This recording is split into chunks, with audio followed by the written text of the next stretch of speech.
Hello students. आज सूचकांक में अपना नया टॉपिक है, वो है सूचकांकों की अपस्फीति, deflation of index number. Deflation of index number होता क्या है? तो जो मूल्यों में वृद्धि होती है, जिसको हम सूचकांक की मार्फत ज्ञात करते हैं। पिछले वीडियोस में हमने देखा कैसे कैलकुलेट किए जाते हैं विभिन्न प्रकार के सूचकांक। तो वो जो मूल्यों में वृद्धि का प्रभाव अगर मजदूरी या आय जो व्यक्ति को मिल रही है उसमें से हटा दिया जाता है, और उसके हटाने के बाद में उसको हम कहते हैं रियल वेजेस या रियल इनकम। मूल्यों में वृद्धि माइनस कर दी तो अब उसकी वास्तव में considering the price index number, उसकी जो रियल इनकम है वो इस प्रकार से, और रियल वेजेस का फिर हम या रियल इनकम का हम वापस इंडेक्स नंबर ज्ञात करते हैं।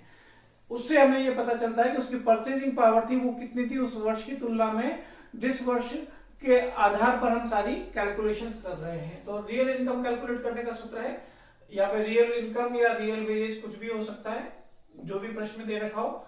तो यहाँ पर इनकम ले लीजिए जो कि प्रश्न में दे रखी है, या वेजेस, और नीचे price index number multiplied by 100, इससे रियल वेजेस आ जाएगी। ये स्टेप नंबर 1 हो गई एक तरीके से।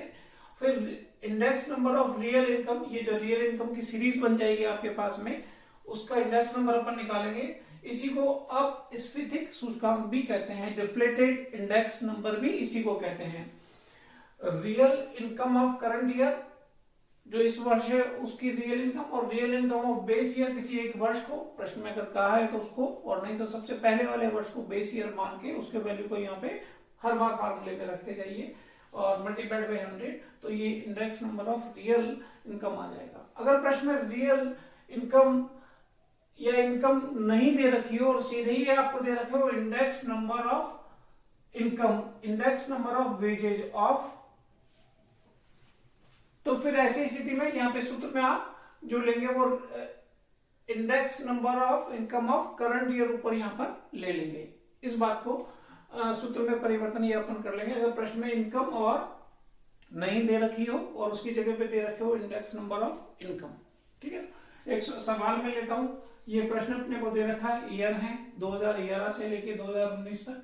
फिर यहाँ पर ये जो लिखा हुआ है वो है इनकम रुपीज में 360, 420, बढ़ी है बढ़ी है बढ़ी है और बढ़ती जा रही है, इनकम व्यक्ति की बढ़ी है। फिर देखिए price index number, price index या प्राइस इंडेक्स नंबर दे रखे हैं 100 से चालू होते होते वो 425 हो गए। अगर मैं मोटे तौर पे समझाऊं इसको अपस्फीति को, तो यहाँ पे देखिए 360 से 820, 820 में 360 का मैं मोटे तौर पे समझने के लिए भाग देता हूं तो 2 पॉइंट समथिंग आता है। और यहाँ पर अगर अपन देखें 100 की तुलना में ये 425 इंडेक्स नंबर में भाग दूं तो 425 में 100 का मैं भाग दूंगा तो 4.2 के करीब होता है। इसका मतलब प्राइसेस में जो वृद्धि हुई है मोटे तौर पे मैं कह सकता हूं कि इनकम की वृद्धि की तुलना में 2 गुनी हुई है। इसका मतलब जब इनकम से प्राइस ज्यादा बढ़ते हैं तो व्यक्ति की परचेजिंग पावर, क्रय शक्ति कम हो जाती है।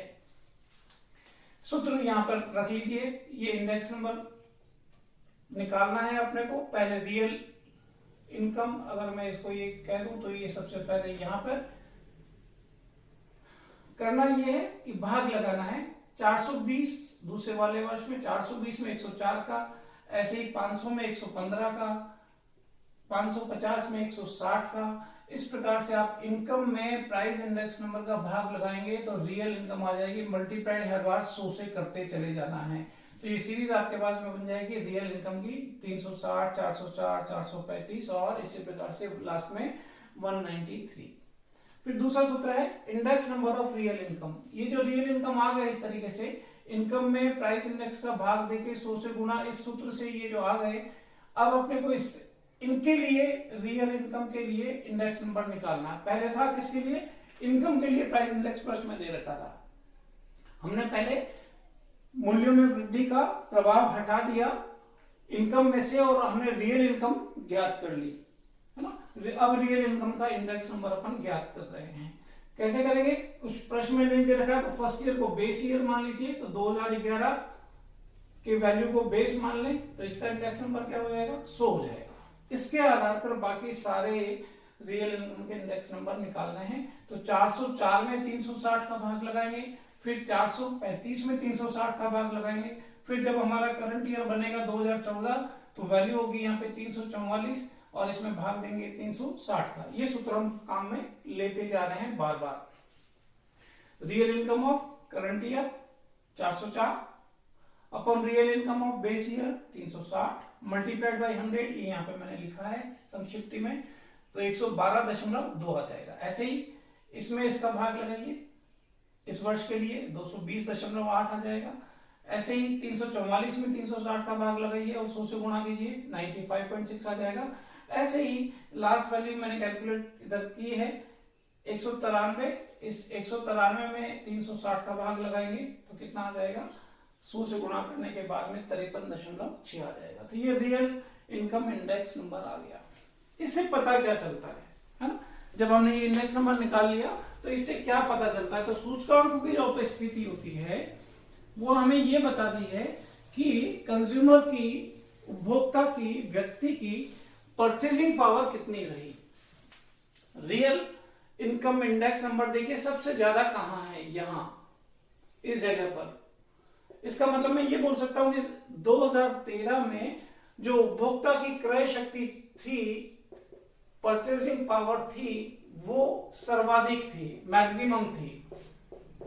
सर्वाधिक क्रय शक्ति कौन से वाले वर्ष में थी, 2013 में थी। क्यों थी, क्योंकि उसका रियल इनकम इंडेक्स नंबर, वास्तविक आय सूचकांक सर्वाधिक था, सबसे अधिक था।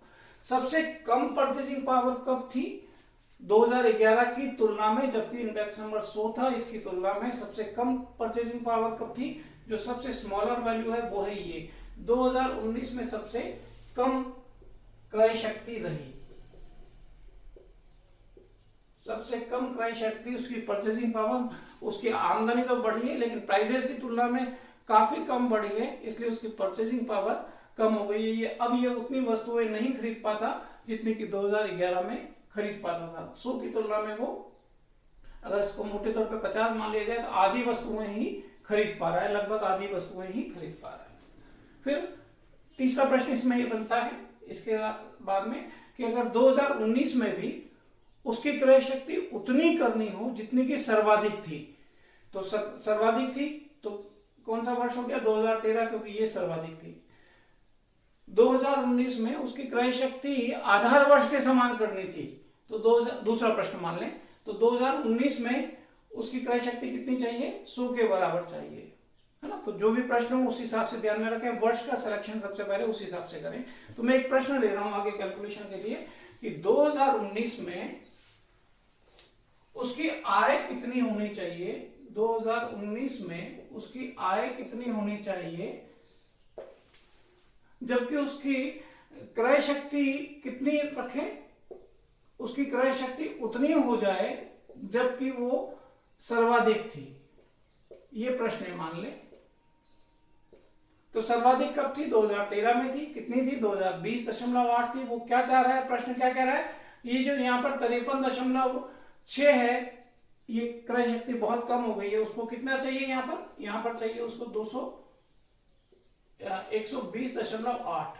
यहां पर अगर ये आ जाएगा तो आप कहेंगे क्रय शक्ति उसकी उतनी हो गई जितनी की वो तब थी जबकि सर्वाधिक थी।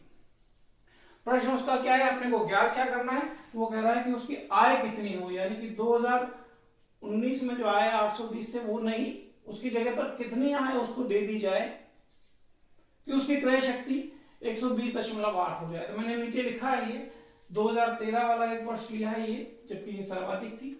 2019 जिसके लिए प्रश्न किया है वो दूसरा वर्ष यहाँ पे आय, ये दोनों चीजें यहाँ पर ली है, इनकम और इंडेक्स नंबर दोनों चीजें यहाँ पर हैं, 500 और 115, 820 और 425। परंतु प्रश्न ये है कि यहाँ पर उसकी आय कितनी हो, तो यहाँ पर ये मानिए कि नहीं दे रखा, क्वेश्चन मार्क, मतलब अपने को ज्ञात करना है। तो ऐसे कर लें, 115 होने पर 500 थी, तो 425 होने पर उसकी आय कितनी होगी, इस तरीके से कैलकुलेट कर लें। तो ये 515 जबकि इंडेक्स नंबर 115 था, अब इंडेक्स नंबर बढ़कर अगर 425 हो गया इस वर्ष में, तो उसको कितने मिलनी चाहिए, 1847.83 मिलनी चाहिए, है ना। तो मैं देखिए यहीं पे बदलाव कर देता हूं,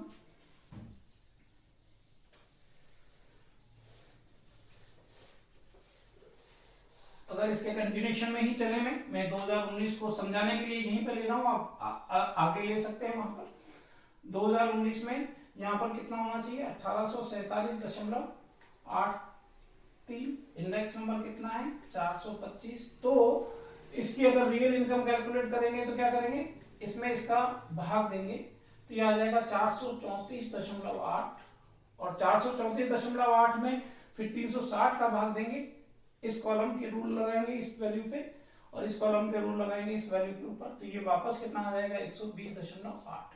यानी कि उसकी क्रय शक्ति कितनी हो जाएगी, उतनी जितनी की ये सर्वाधिक थी इन सब में, इसके बराबर। इसके लिए करना क्या पड़ेगा कि 820 के स्थान पर उसको 1847.83 रुपया दे देंगे, तो फिर उसकी क्रय शक्ति उतनी हो जाएगी। अगर इसमें यह प्रश्न किया जाए कितनी वृद्धि की जाएगी रुपयों में, तो 1847 में से 820 को कम कर लीजिए, इतनी वृद्धि करनी चाहिए।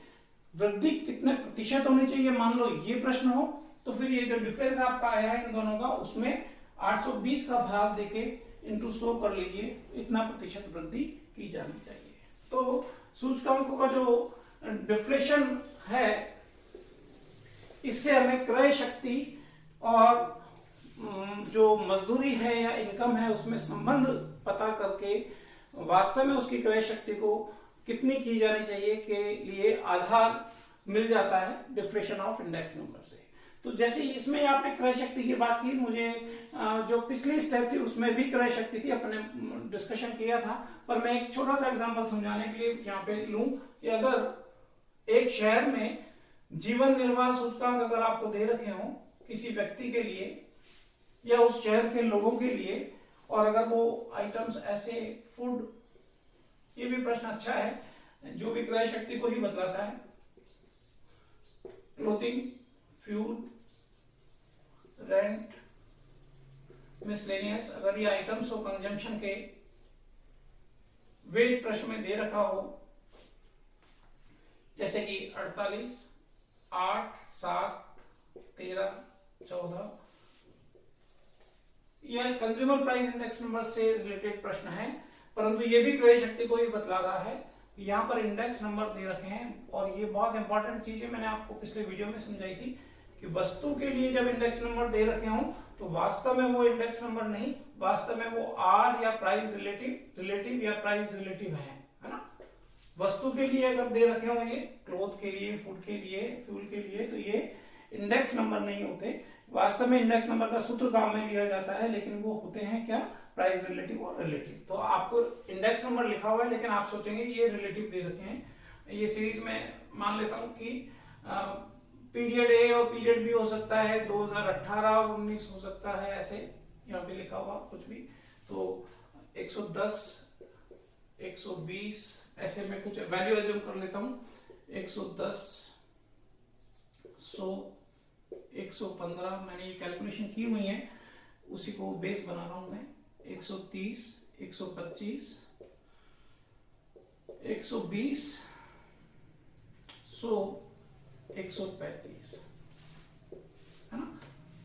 और ये प्रश्न पूछा गया है कि इस शहर में, जिसके लिए कि ये उपभोक्ता मूल्य सूचकांक दिए हुए हैं, उस शहर में व्यक्तियों की आय में 8% की वृद्धि की गई है, और इस सवाल के आधार पर अपने से पूछा गया है, सूचना के आधार पर पूछा गया, क्या ये पर्याप्त है, क्या यह पर्याप्त है, एडिक्वेट है क्या, whether this is adequate increase in income or not, considering the data decide this।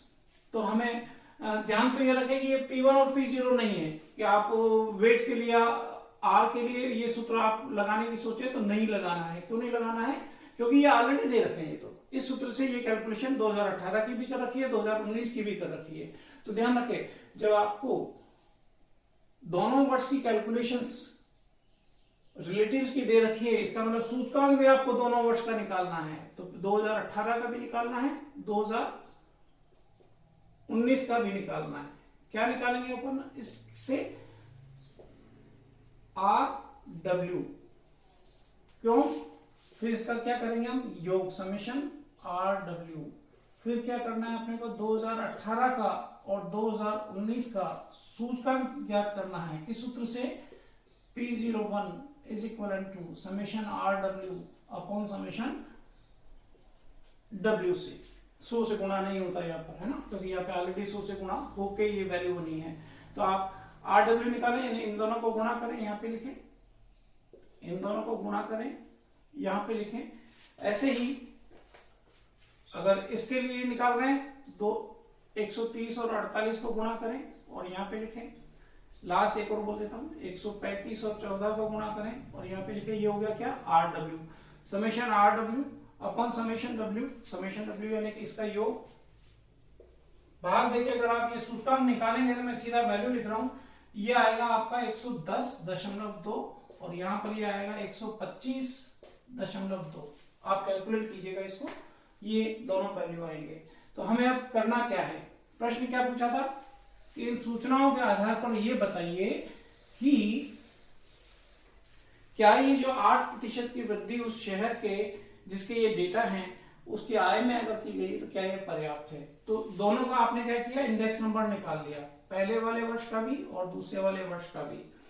तो वृद्धि कितनी हो गई इंडेक्स नंबर के आधार पर? 125.2 माइनस 110.2 यानी कि 15 की वृद्धि हुई। वृद्धि का प्रतिशत कितना हुआ? 15 की वृद्धि हुई बेस पे, 100 पे नहीं है ना, इसके ऊपर दो वैल्यू है। अगर आप कभी भी डिफरेंस निकालते हैं तो बेस क्या बनता है? जिसको आप घटाते हैं इंटू 100। तो मूल्यों में जो वृद्धि हुई है, इंडेक्स नंबर क्या बताता है? मूल्यों में वृद्धि को बताता है। और ये दोनों क्या है? इंडेक्स नंबर है, यानी कि मूल्यों में वृद्धि दोनों वर्षों में इतनी हुई। और फर्स्ट ईयर की तुलना में सेकेंड ईयर में वृद्धि कितनी हुई? 15 हुई। ये वृद्धि का प्रतिशत है वो कितना है ये अपन ज्ञात करना है। तो 15 में बेस का भाग दिया है 110.2। ये अगर अपन भाग देते हैं तो इट कम्स टू 13.61%। मूल्यों में वृद्धि उस शेयर में कितनी हुई? 13.6। जबकि उसकी आय में वृद्धि कितनी की गई प्रतिशत में?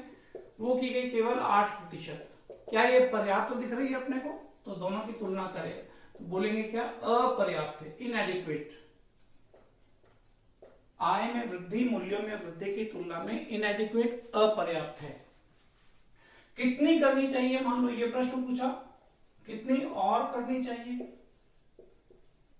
आय में कितनी और वृद्धि करनी चाहिए? तो दोनों का अंतर निकाल लीजिए। 5.61% की और वृद्धि करनी चाहिए ताकि कि उपभोक्ता की जो क्रय शक्ति है उतनी ही बनी रहे जितनी कि वो 2018 में पिछले वाले साल में थी, है ना। 2018 की तुलना में 2019 में प्राइस में वृद्धि 110.2 इंडेक्स नंबर की तुलना में 125.2 हो गया, तो डिफरेंस 15 हो गया। और इसके लिए 13.61 कुल मिला के मूल्यों में वृद्धि ये प्रदर्शित करता है 2018 से 2019 में। इसलिए आय में भी वृद्धि उतनी ही होनी चाहिए थी, हुई नहीं, 8% हुई। कितनी और करनी चाहिए? 5.61% और करनी चाहिए। तो इस प्रकार से मूल्य, आय में वृद्धि और परचेसिंग पावर से जुड़े हुए ये दोनों प्रश्न दो अलग अलग स्टेप के थे। मेनली इसके लिए डिफ्लेक्शन काम में लिया जाता है, तो वो हमने डिटेल में समझा है। और कंज्यूमर प्राइस इंडेक्स में अगर अपने को दे रखे हो, जीवन निर्वाह सूचकांक दे रखे हो, तो अवधियों के, तो भी हम ये बात इस तरीके से ज्ञात कर सकते हैं। धन्यवाद।